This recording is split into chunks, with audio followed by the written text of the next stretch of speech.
Welcome to Good Enough. I recently had the grill frame and parts of the bumper professionally wrapped in satin black for $300. These vertical lines on the grill are quite complicated to wrap and could cost $300 by itself. And yes, you could say $600 to wrap the grill and the frame is not a significant amount considering this vehicle retails for six figures. However, I thought this would be a perfect opportunity to test out the popular Hyper-Dip in the shadow black color, which happens to be a satin black.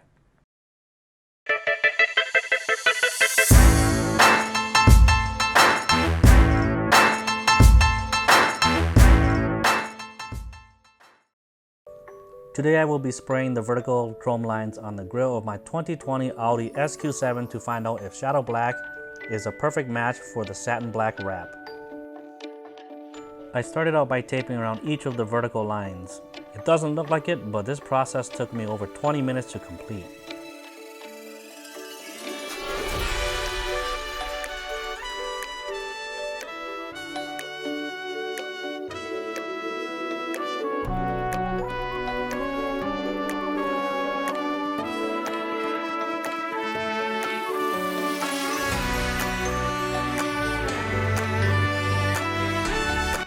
Here's a closer look at the tape around the vertical lines. It doesn't have to be perfect since Hyper-Dip is peelable. This means you can just peel off any spot that you didn't want to get Hyper-Dip paint on.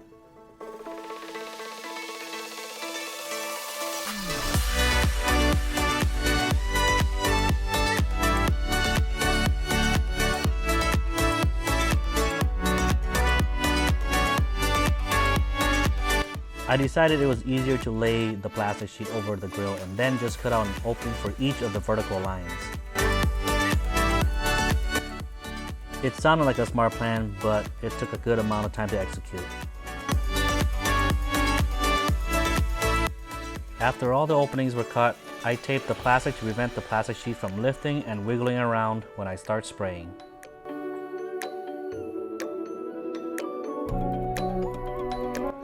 This process also took a good chunk of time.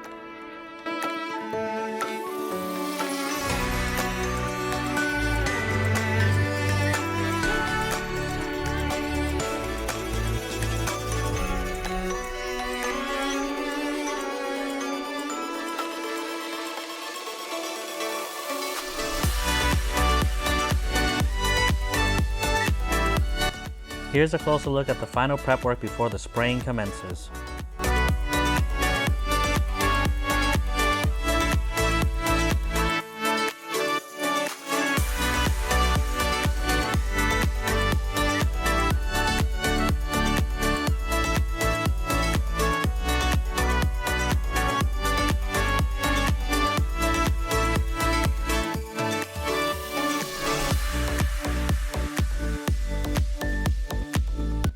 Before spraying, I used alcohol wipes with 75% alcohol to wipe down all the surfaces that will be Hyper-Dip.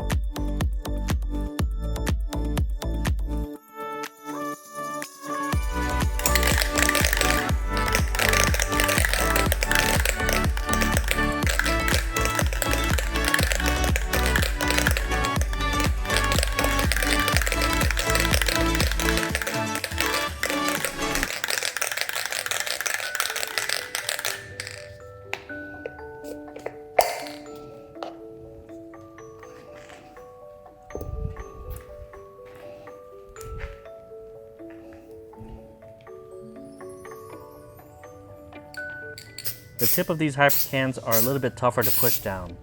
I didn't realize it, but my finger was out past the front of the tip too much, and this caused splatter.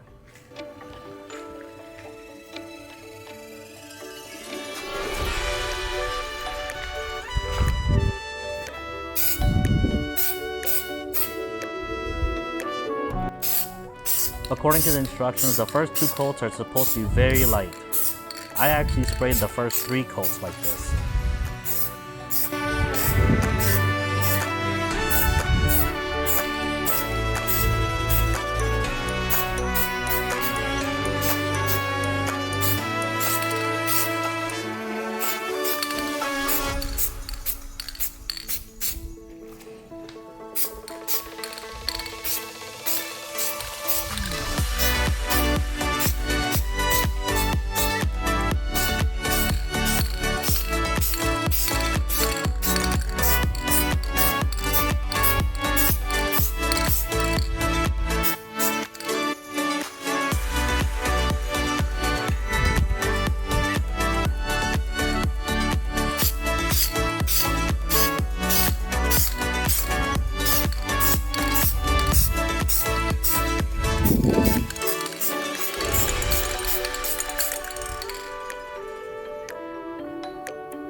Here's a closer look at what it looks like after the first coat.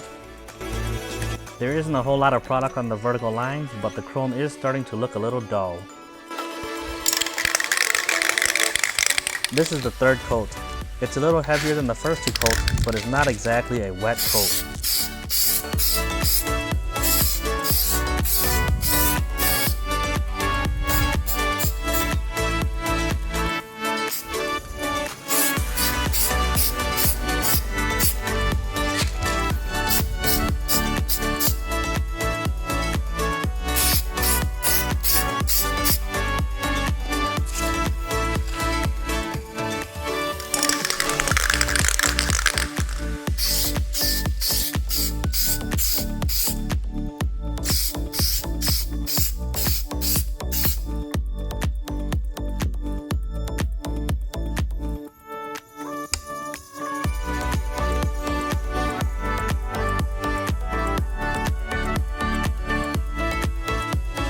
The chrome is still visible. It's become more of a light gray color after the third coat.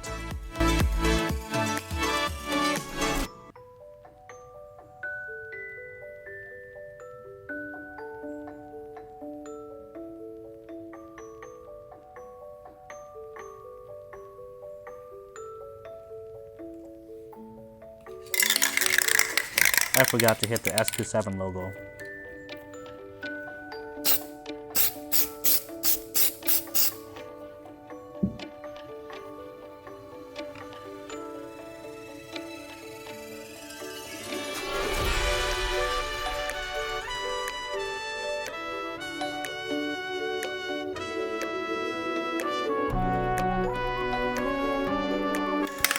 Unfortunately, the footage for the fourth coat was unusable. This is the fifth coat, but the spray pattern is identical to the fourth coat. These remaining coats will all be wet coats.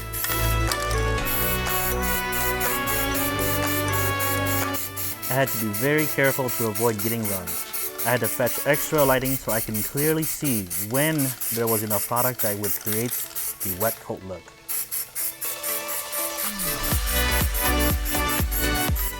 I sprayed 5 of these wet coats for a total of 8 coats.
This is my first time using Hyper-Dip, but I know that any product that has a sheen needs to have wet coats in order to have a clean, smooth finish.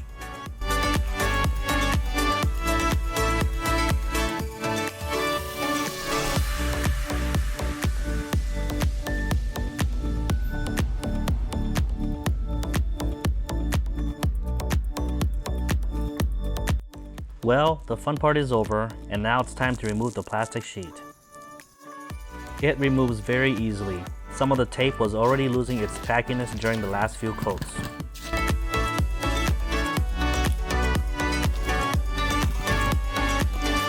Now comes the scary part. It's time to remove the blue taping and peel off any excess Hyper-Dip.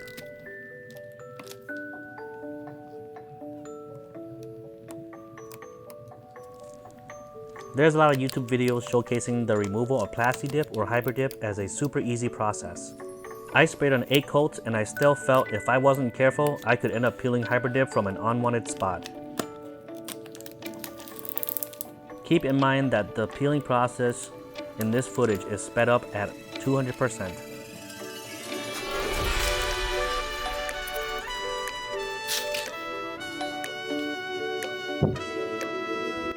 I decided to use a flat toothpick to prevent scratching the unfinished surfaces.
And just like that, I did not intend to peel off the Hyper-Dip on the S. Oh well, I can always respray it, or just get a blacked out logo.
The logo was more complicated to peel. However, these vertical lines peeled exactly as expected.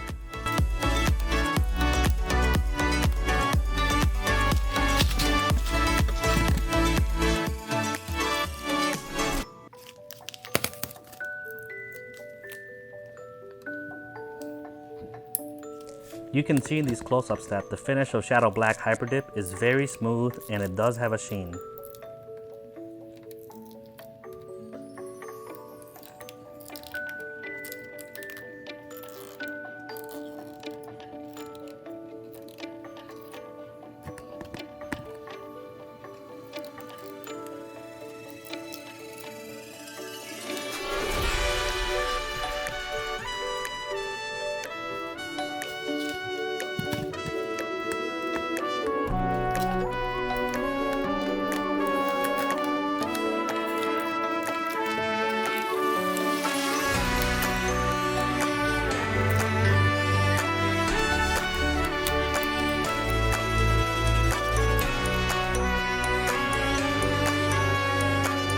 Even though peeling these vertical lines were easier, I still took caution and carefully inspected every spot that I peeled.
Alright, you guys get the point.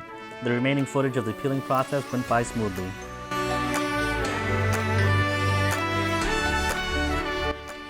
Here's the finished product.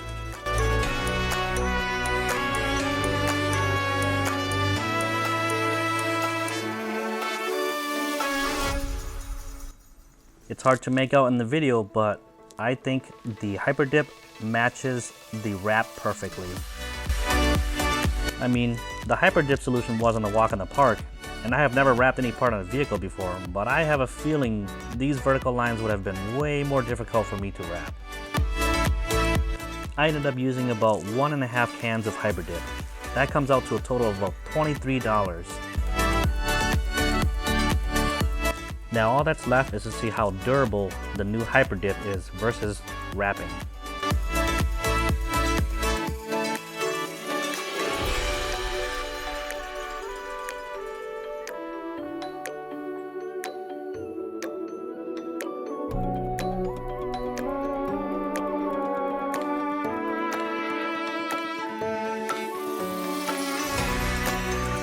What do you guys think? Is this good enough? Let me know what you guys think in the comments below.